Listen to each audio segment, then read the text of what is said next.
Di saat HP-HP mid-range lainnya lagi berlomba-lomba naikin harga, nah ini si iQOO akan patahin ekspektasi yang ada nih. Harga tetap stabil, tapi upgrade-nya kebanyakan ini sih. Spek brutal, harga bersahabat. Gila ini sih, di luar nalar aja. Spek rata kanan, tapi bisa dijual dengan harga yang terjangkau. Dan bener dah si iQOO ini. Jadi si iQOO lagi mode ngamuk nih. iQOO merilis HP terbaru mereka yang dikasih nama iQOO Z11 5G ya. Langkah ini menunjukkan strategi agresif iQOO dalam menjawab kebutuhan pasar nih, terutama di segmen kelas mid-range yang sekarang ini makin kompetitif. Dengan kombinasi spesifikasi tinggi dan juga fokus pada daya tahan baterai, iQOO Z11 5G ini bakal menarik perhatian nih, termasuk gamers dan juga pengguna harian. Sorotan utama tentu mengarah pada iQOO Z11 yang membawa baterai berkapasitas jumbo di tengah tren smartphone tipis. iQOO justru tampil beda dengan menawarkan daya tahan ekstrim yang jarang ditemukan di kelasnya. Fitur yang paling mencuri perhatian dari iQOO Z11 5G ini adalah kapasitas baterainya yang mencapai kapasitas 9020 mAh. Angka ini jauh di atas rata-rata smartphone yang sekarang ini umumnya itu di 5000 atau sampai 6000 mAh ya. Dengan kapasitas sebesar itu, iQOO Z11 diprediksi mampu bertahan lebih dari 1 hari penggunaan secara intensif.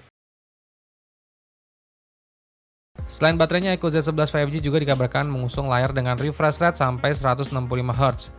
Fitur ini memberikan pengalaman visual yang jauh lebih halus, terutama saat bermain game ataupun scrolling media sosial. Layar ini udah punya panel AMOLED beresolusi Full HD Plus ya. Layar ini juga mendukung tingkat kecerahan maksimal sampai 5000 nits. PWM dimming-nya 4320 Hz, dukungan SDR10+, serta pelindungan kaca Scotch Shield Glass. Di bagian tengah atas kameranya terdapat pansol yang berfungsi sebagai rumah bagi kamera depan beresolusi 32 megapiksel.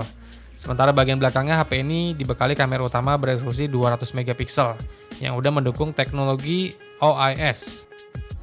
Selain kamera utamanya juga ada kamera ultrawide beresolusi 8 megapiksel ya.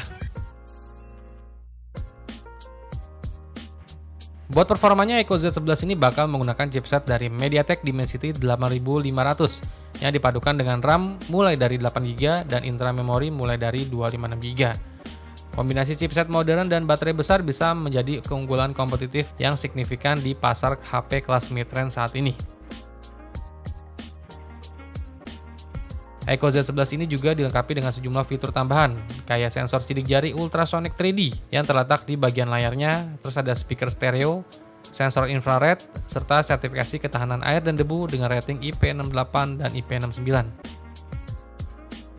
Buat konektivitas, HP ini juga menawarkan Bluetooth yang udah versi 6.0, dual konektivitas 5G, Wi-Fi 7, dan juga NFC. Terus buat harganya dari iQOO Z11 5G yang kebetulan udah launching duluan tuh di negaranya di Tiongkok. Jadi iQOO Z11 5G dengan varian terendah RAM 8GB, internal memori 256GB itu dibanderol dengan harga yang kalau di rupiah itu ada di angka 4,9 juta rupiah. Terus untuk varian tertingginya RAM 16GB, internal memori 512GB itu dibanderol di angka 7,8 juta rupiah. Harga yang masih masuk akal sih ini. iQOO tetap stabil dengan ketatnya harga-harga HP sekarang yang pada naik nih. Tinggal kita tunggu aja kabar baiknya dari iQOO Indonesia ya. Semoga HP-HP dengan spek brutal begini bisa dibawa juga ke pasar Indonesia.